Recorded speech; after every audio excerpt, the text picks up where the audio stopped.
साथियों नमो बुद्धाय जय भीम। मैं एसपी सत्यार्थी बात कर रहा हूं पढ़े लिखे लोगों की अनपढ़ भाषा पर।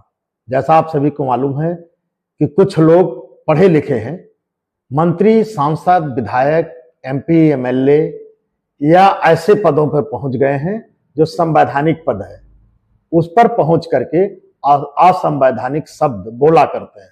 सड़क छाप भाषा उनकी होती है।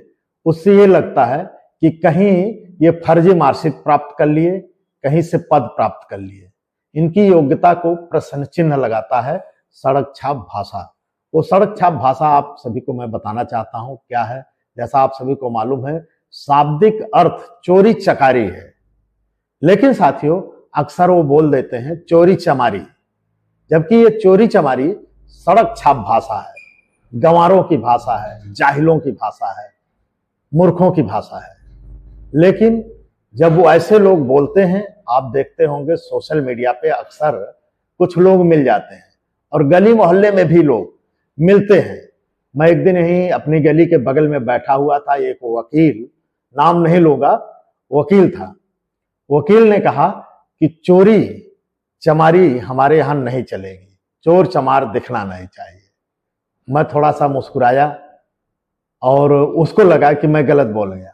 मैं तो ये सोच रहा था कि वो वकालत की वर्दी कहां से प्राप्त कर लिया, डिग्री कहां से प्राप्त कर लिया, क्या ये शब्द उसको बोलना चाहिए? लेकिन साथियों कुछ ऐसे ही लोग हैं, सोशल मीडिया पे बोलते मिल जाएंगे और कहीं बोलते मिल जाएंगे, उससे उनके माइंड का आकलन लग जाता है कि वो कहां से डिग्री हासिल किए हैं, स्कूल में पढ़े हैं या नहीं, किताबों को सही से अध्ययन उनका है कि नहीं है, शाब्दिक अर्थ शब्दों का ज्ञान उनको नहीं है। तो साथियों भारत देश आप सभी को मालूम जात प्रधान देश है। इस जात प्रधान देश में एक जात दूसरे जात से ईर्ष्या, द्वेष, तमाम चीज रखती है। उनके पहनावे पे, उनके पढ़े लिखे होने पर वो जलती रहती है।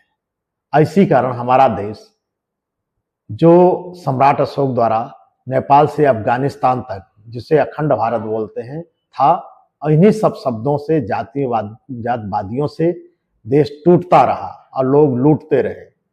और धीरे धीरे सिमटते हुए ये हम अब एक भारत, जानते हैं आप कितना बड़ा है, इतना बड़े में हम सिमट गए हैं।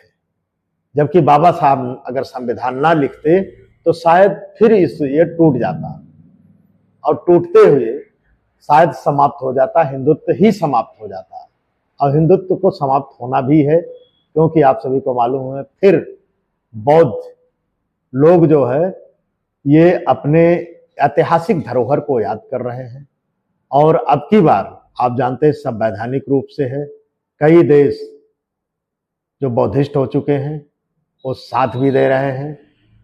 और बहुत ऐसे जो सोशल मीडिया है, सोशल मीडिया से पता लोगों को चल गया कि ये देश, ये जो नाम है जिसको ये हिंदू कहते हैं, हिंदू कोई शाब्दिक अर्थ नहीं है, ना कहीं डिक्शनरी में है, ना ही आपका कहीं पर धर्म ग्रंथों में है।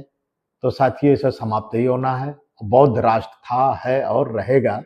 लेकिन साथियों ऐसे जाहिल, गंवार, जपाटों का जवाब जरूर देते रहिए और उनको एहसास कराते रहिए, एफआईआर तक दर्ज कराइए, ताकि उनको एहसास हो कि ये शब्द जो है किसी जात विशेष को आहत करती है, उनके भावनाओं को आहत करती है। तो साथियों नमो बुद्धाय जय भीम, संविधान जिंदाबाद। यदि हमारी वीडियो अच्छी लगे तो लाइक, शेयर, कमेंट, और यदि हमारा यूट्यूब पे चैनल देख रहे हैं तो सब्सक्राइब कर लीजिएगा, साथ में बेल आइकन की घंटी जरूर दबा दीजिएगा, ताकि ऐसी जागरूक वीडियो आपके बीच मैं लाता रहूं। नमो बुद्धाय जय भीम, संविधान जिंदाबाद।